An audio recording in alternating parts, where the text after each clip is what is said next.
The italic uppercase, also known as the majuscules, derive from the Roman capital letters.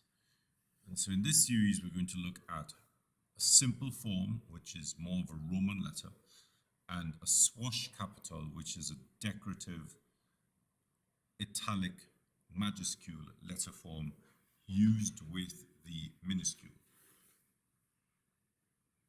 We're starting off with the simplest of the letters, and again, we're going through the letters in their groups. And the majuscules are at 6 nib widths.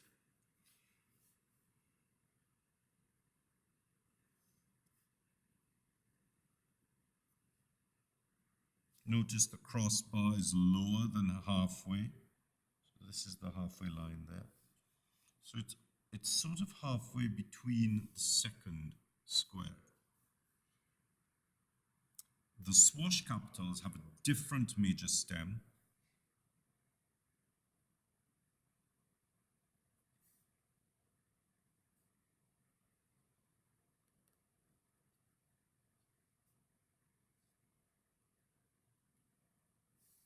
And this can connect this swash flourish stem can connect to the letter itself. Notice how these 3 strokes, 1, 2, and 3, all go into a very narrow edge. So that's the basic structure for the plain letter and the swash letter. So I've chosen to do the A because you really get a sense of what the letter looks like. So let's look at the letters and their groups based on simplicity. You can also have this. So that's the swash version.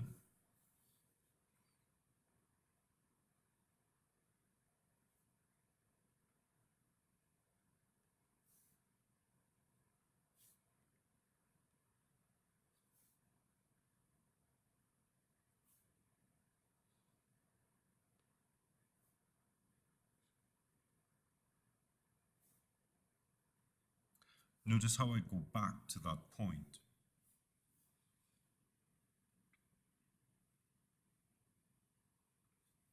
So it's a large version of the small j.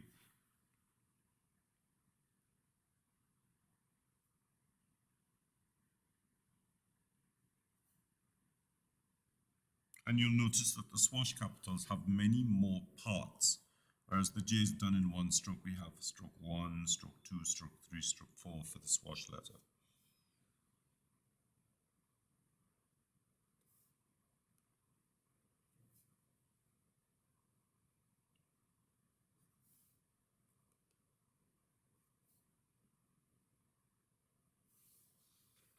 The next set of letters are again related to the straight letters.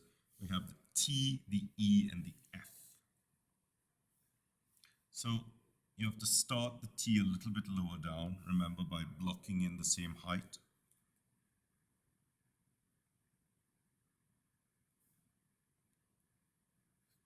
The reason for that is, if you start the T at the cap height, when you put the top bar in, it raises the letter too high, as you can see here. So let's do that again. 1 and 2 and 3 for the swash letters.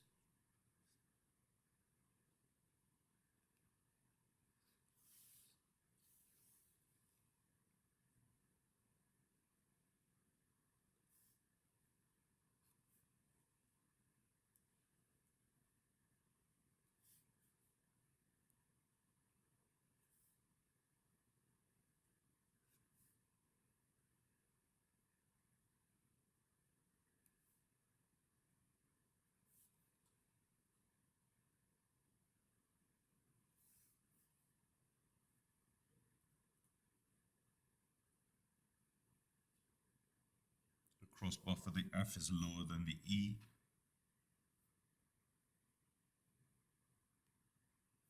Notice I've made the little swash foot much shorter so it doesn't end up looking like an E.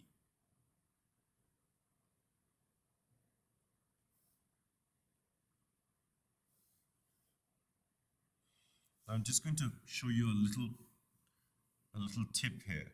For this part of the swash, most people have a tendency to do this, and they flick off. You really do want to control that and stop and lift up and in so that you get a really nice sharp edge. Otherwise, what you end up with is this blobby kind of shape, which you really don't want for these letters. You want something very structured and very straightforward.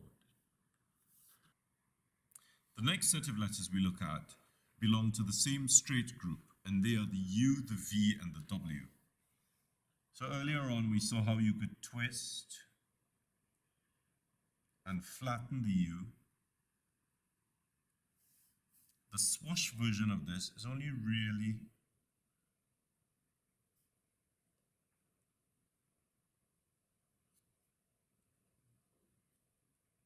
you can put a swash on the end of this terminal, but it does have a tendency to make it a little bit tight.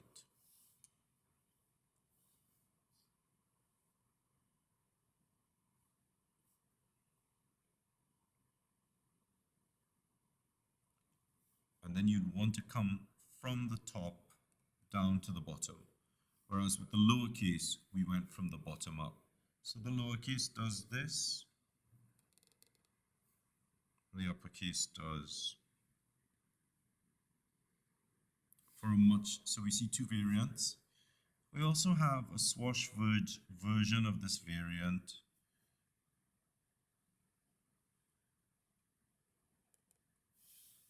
And as we have with the V, we also have with the W.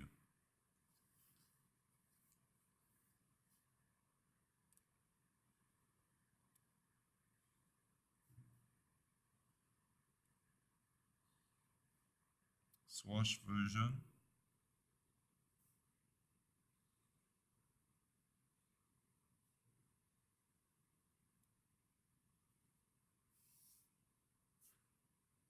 Now you can extend the swash on the W. We could have a long swash.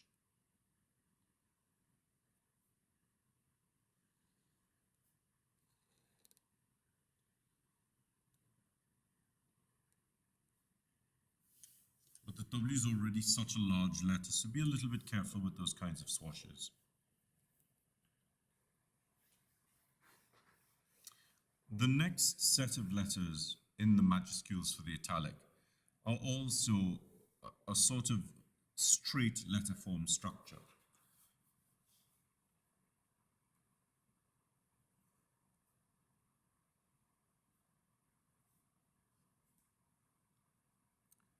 We have different variations for the A, depending on how much space you need on the inside. The swash, we come from the top and down and in and under and out and back and through and under and start at the narrow point. There's your A. The M.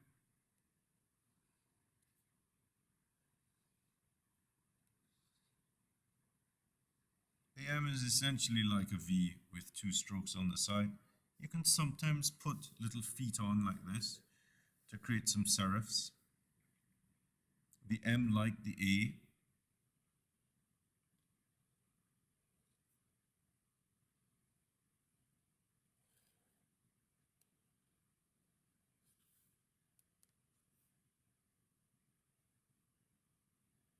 again going back into that point. So it's essentially like the A, but with a central bit. You can do this to the A as well, so let's look at that.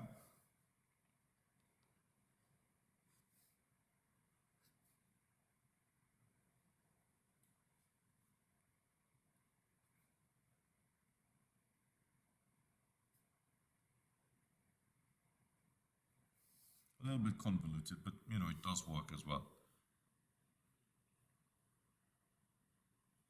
The N, we have two downstrokes first, and then join the top left to the bottom right. This allows us to do various shapes.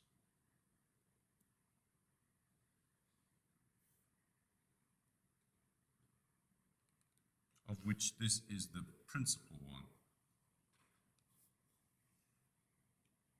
The H we saw earlier on, but this also comes into this group simply because the H resembles the N.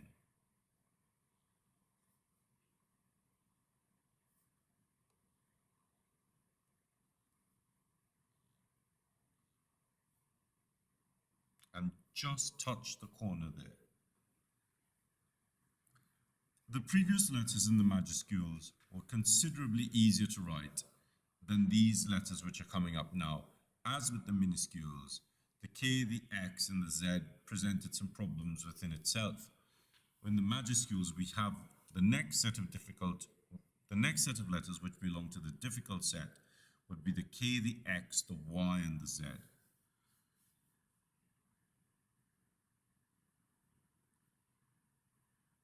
Start from outside here, little foot. We can do that in two different ways. Remember to let some light in there. Obviously the base stroke is this.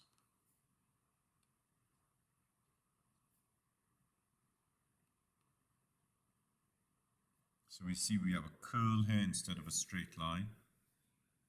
Okay, the X.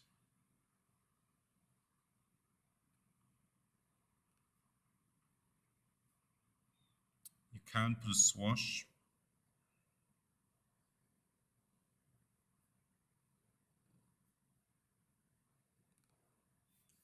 So this little bump.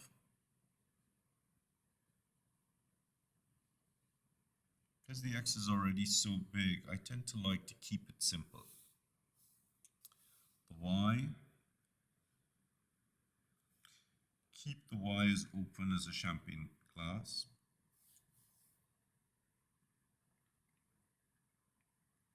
You can also do a larger version of the lowercase y, and this is where we're allowed to put the swash onto it.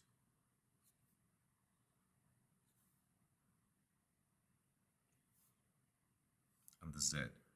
Straight, straight, straight along the edge, straight, straight.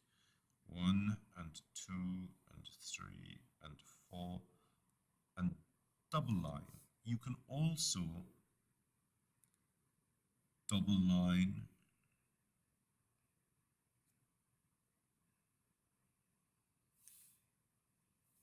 the downward diagonal stroke. Now, some Zs can give you a swash on both the top and the bottom.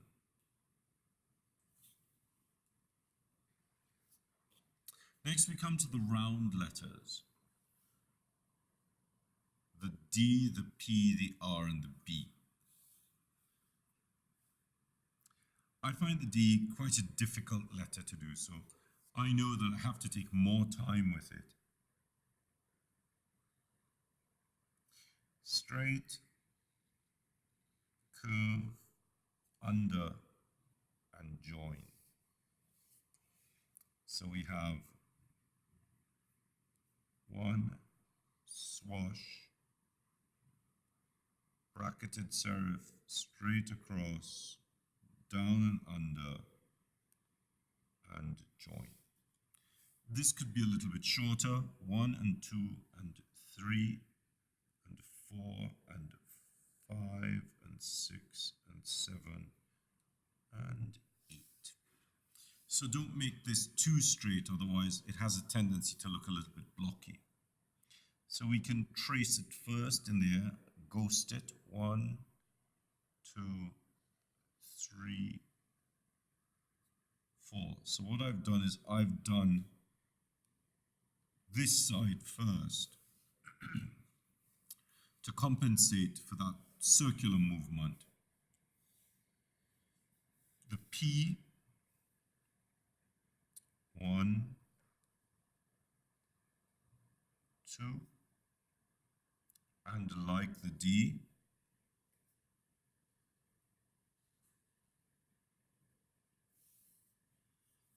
the R,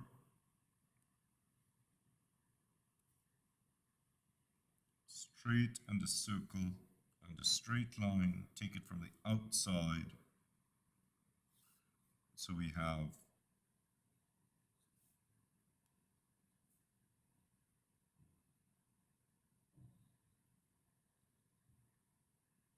and like the K. So I've left a little bit of space in there just to give it a little bit more openness. And the B. Notice I've used a straight and then a hook. So you can vary them. Top of the ball is always smaller in the B. The top ball is always smaller in the B.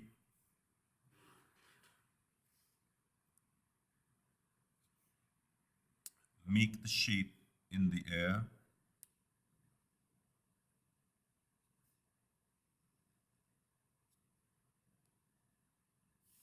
A little bit of care with the B, the R, and the P. There is a tendency to make the stem leaning backwards. This is a throwback from Fraktur, which is a German Gothic script. So be really conscious to keep it upright, vertical, and possibly just a little bit forward to the right side, rather than leaning back.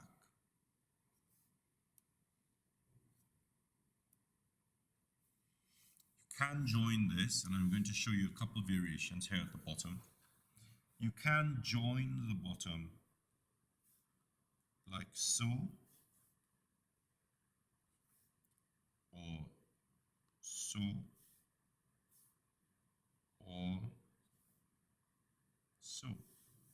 So you end up with, I'll just do the B again.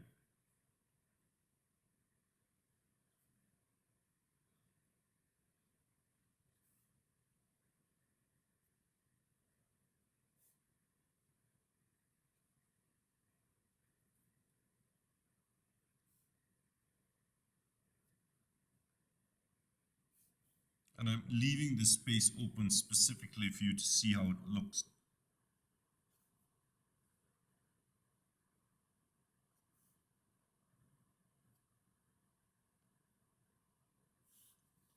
So we have three different strokes that affect the way in which the letter works. Next, we move to the last 5 letters in the majuscules in their groups. One of the most difficult letters to produce in this writing system, in the italic script, is the letter S. I've found that engendering the shape with rhythm really helps with the movement. So you know that you are starting further down. So you want to come up and over and back on yourself and under and out. So you can make this a little bit narrower. There isn't really a swash, except you can do this.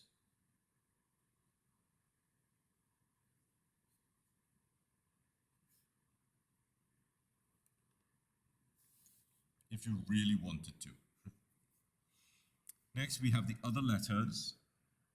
When I'm working on a page of letter forms, I normally put 3 dots to indicate that I'm moving to a different group.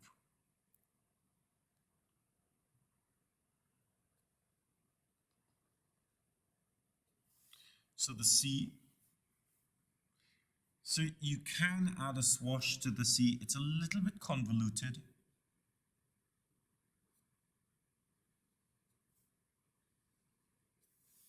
And it sort of reminds me of more of a Gothic kind of letter. So I tend to keep the C a little bit sparse. There we go. You can make the C narrower for italic.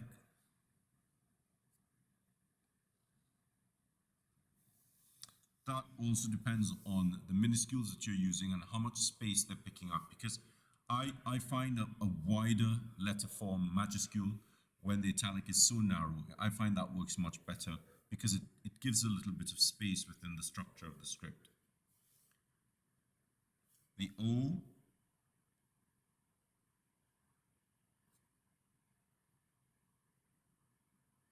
once again, you can leave the O open. I really like how this feels. This is quite enclosed, and this allows some light and some air to flow inside of the letter.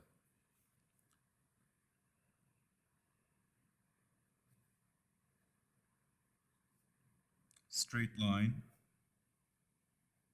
So the swash version of this, and I'm going to do a narrower version.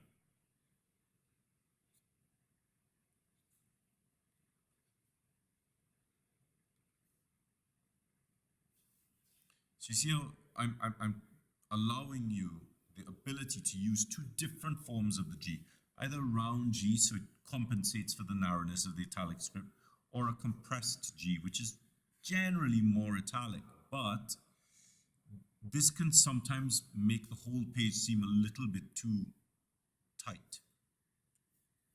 And the Q. There are many varieties of the letter Q. I like to come from the inside to the outside. I sometimes leave it open, and I do the bar underneath. And you can make this into a swash letter.